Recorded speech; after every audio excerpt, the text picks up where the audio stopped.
10th class का एक बहुत ही इंपॉर्टेंट टॉपिक शुरू करने वाले हैं। उस टॉपिक का नाम है light. Light chapter 10th class का एक बहुत ज़्यादा इंपॉर्टेंट चैप्टर है।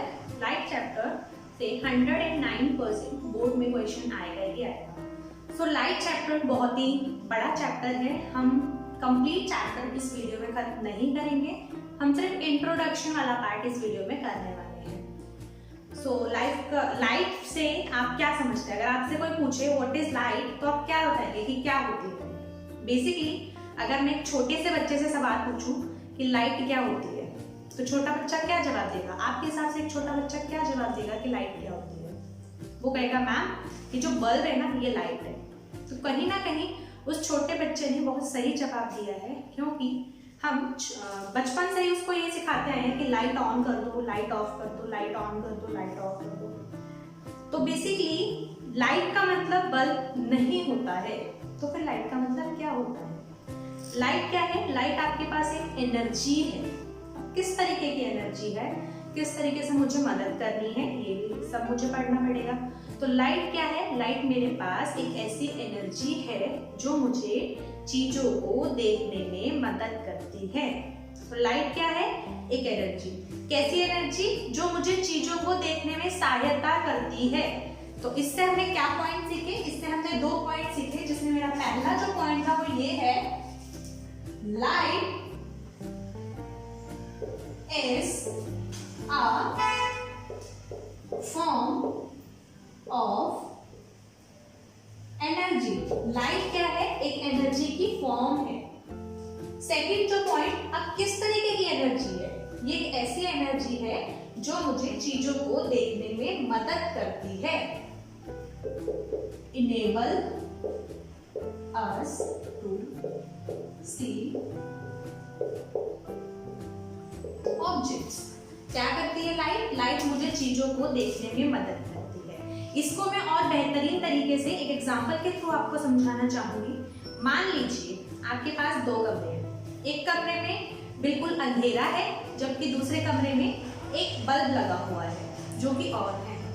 आपने 2 सेफ्टी पिन ली। एक सेफ्टी पिन को आपने अंधेरे वाले रूम में फेंका और एक सेफ्टी पिन को आपने जिस रूम में आपके पास उजाला है, रोशनी है, जिस रूम में आपके पास बल्ब ऑन है, उस रूम में फेंका। तो किस रूम में आप उस सेफ्टी पिन को आसानी से ढूंढ सकते हैं? बहुत इजी जवाब है इसका, उस वाले कमरे में जिसमें रोशनी है आपके पास। ऐसा क्यों हुआ? क्योंकि जिस कमरे में आपके पास अंधेरा था, वहां क्या हुआ? कोई भी ऐसी एनर्जी नहीं है जो आपको मदद करे उस चीज को ढूंढने में। जबकि जो आपके पास दूसरा कमरा था, उसमें क्या हुआ? आपके पास रोशनी थी, एक एनर्जी थी, आपके पास लाइट एनर्जी थी जो आपको मदद कर रही थी चीजों को देखने में। तो इस वजह से हमने क्या किया? उस रूम में उस सेफ्टी पिन को बड़ी आसानी से ढूंढ लिया। अब लाइट के बेसिस पे हम ऑब्जेक्ट को 2 पार्ट्स में क्लासिफाई करते हैं। The first one is our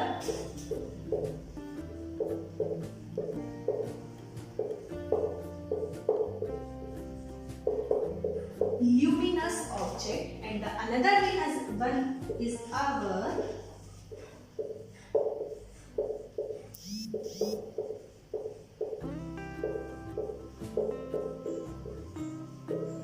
non-luminous object. Luminous object, luminous word से पता चल रहा है it is something related to light. तो luminous का क्या मतलब होता है?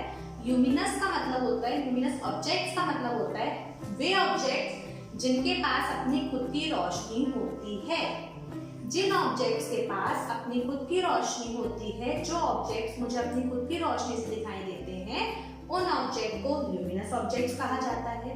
जबकि जिन ऑब्जेक्ट्स के पास अपनी खुद की रोशनी नहीं होती है, उन ऑब्जेक्ट्स को नॉन ल्यूमिनस ऑब्जेक्ट्स कहा जाता है। तो objects having their own light, जिनके पास अपनी खुद की रोशनी होती है, उन ऑब्जेक्ट को ल्यूमिनस ऑब्जेक्ट कहा जाता है।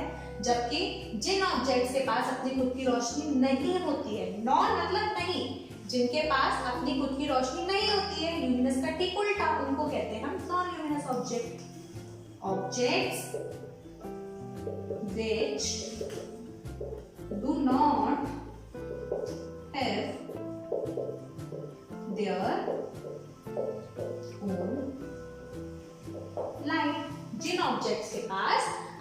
की रोशनी नहीं होती उन ऑब्जेक्ट्स को नॉन ल्यूमिनस ऑब्जेक्ट्स कहा जाता है, जबकि जिन ऑब्जेक्ट्स के पास अपनी खुद की रोशनी होती है उन ऑब्जेक्ट्स को ल्यूमिनस ऑब्जेक्ट कहा जाता है। देखो ल्यूमिनस ऑब्जेक्ट को तो हम बड़े आसानी से देख सकते हैं क्योंकि उनके पास अपनी खुद की रोशनी है, वो उस रोशनी से मुझे दिखाई दे जाते हैं।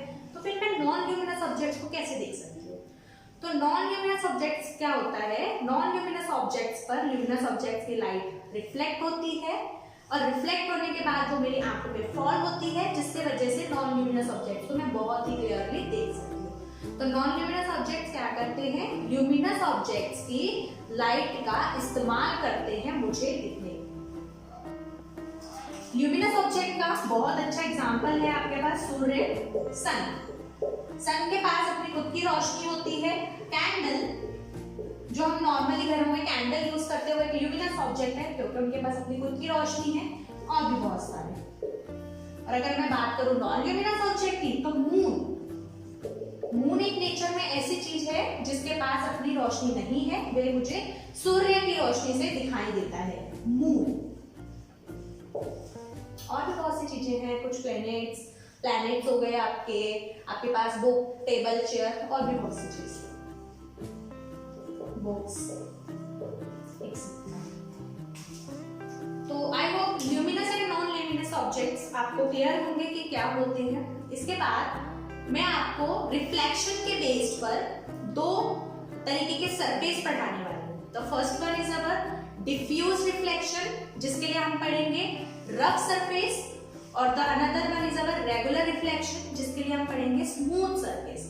तो सबसे पहले, क्योंकि मैं बार-बार टर्म इस्तेमाल कर रही हूँ, रिफ्लेक्शन रिफ्लेक्शन रिफ्लेक्शन, तो ये रिफ्लेक्शन वर्ड का मतलब क्या होता है हम थोड़ा सा ये जानेंगे।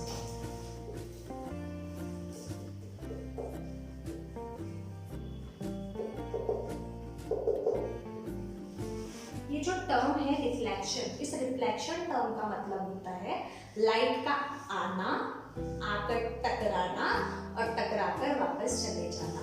रिफ्लेक्शन शब्द का क्या मतलब है, लाइट का आना, आकर टकराना और टकराकर चले जाना। कोई भी रोशनी है वो आपकी किसी भी ल्यूमिनस ऑब्जेक्ट से आ रही है, आकर टकरा रही है और टकराकर वापस जा रही है। तो ये जो फिनोमिना है, इस फिनोमिना को कहा जाता है रिफ्लेक्शन ऑफ लाइट। बेसिकली हो क्या है, इसमें लाइट आपकी बाउंस बैक हो रही है। तो अगर मैं रिफ्लेक्शन को डिफाइन करना चाहूँ तो मैं क्या डिफाइन कर सकती हूँ, bouncing back of light. Light का आना, आकर टकराना और टकराकर चले जाना क्या कहलाता है, बाउंसिंग बैक ऑफ लाइट। अब मैंने जैसा कि बताया कि रिफ्लेक्शन के बेस पर हम आपका diffuse reflection and regular reflection पढ़ेंगे। तो क्या होता है डिफ्यूज रिफ्लेक्शन और रेगुलर रिफ्लेक्शन? सबसे पहले देख लेते हैं रेगुलर रिफ्लेक्शन।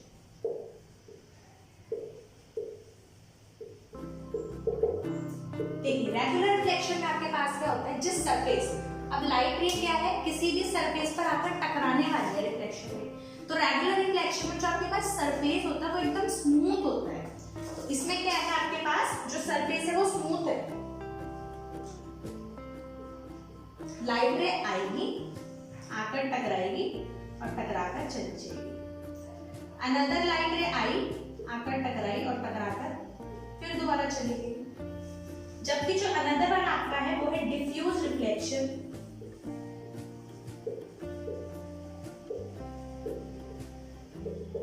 इसमें क्या है, सरफेस आपके पास है रफ, इसमें कोई स्मूथनेस नहीं है, रफ सरफेस है। तो इसमें लाइट रे आएगी, आकर टकराएगी और इस तरीके से जाएगी। यहां आकर टकराई, यहां गई। अनदर लाइट रे आई, यहां गई। तो आप क्या बात ऑब्जर्व कर रहे हैं, आप एक बात ऑब्जर्व कर रहे होंगे कि जो आपके पास रेगुलर रिफ्लेक्शन है इसमें ना पैरेलल लाइंस आपकी बनकर आ रही है, जबकि जो आपका डिफ्यूज रिफ्लेक्शन है इसमें कोई पैटर्न नहीं है, लाइट रे कैसे भी आ रही है कैसे भी जा रही है। ऐसा क्यों हुआ, क्योंकि जो आपने डिफ्यूज रिफ्लेक्शन में सरफेस दिया हुआ था ये कैसा था, आपका रफ सरफेस था। ये वाला जो आपके पास सरफेस था ये रफ था, इसका कोई ऐसे स्मूथ नहीं है, जबकि इसमें क्या था, एकदम प्लेन था, स्मूथ था। तो लाइट रे को एक ही एंगल मिल रहा है टकराने के लिए, इसलिए वो टकरा रही है और जा रही है। इस चीज को आप और बेहतरीन तरीके से समझेंगे जब हम लॉज ऑफ रिफ्लेक्शन के बारे में स्टडी करेंगे। लेकिन इस वीडियो में मैं आपको लॉज ऑफ रिफ्लेक्शन नहीं कराऊंगी। इस वीडियो में मैं आप लोगों को सिर्फ यहीं तक करवाना चाहूंगी। आई होप आपको डिफ्यूज रिफ्लेक्शन तक सारा कंसेप्ट क्लियर होगा। अगर आपको ये वीडियो पसंद आई हो तो इस वीडियो को लाइक करें, जितना हो सके उतना ज़्यादा शेयर करें और चैनल को सब्सक्राइब करना बिल्कुल भी ना भूलें। Thank you so much.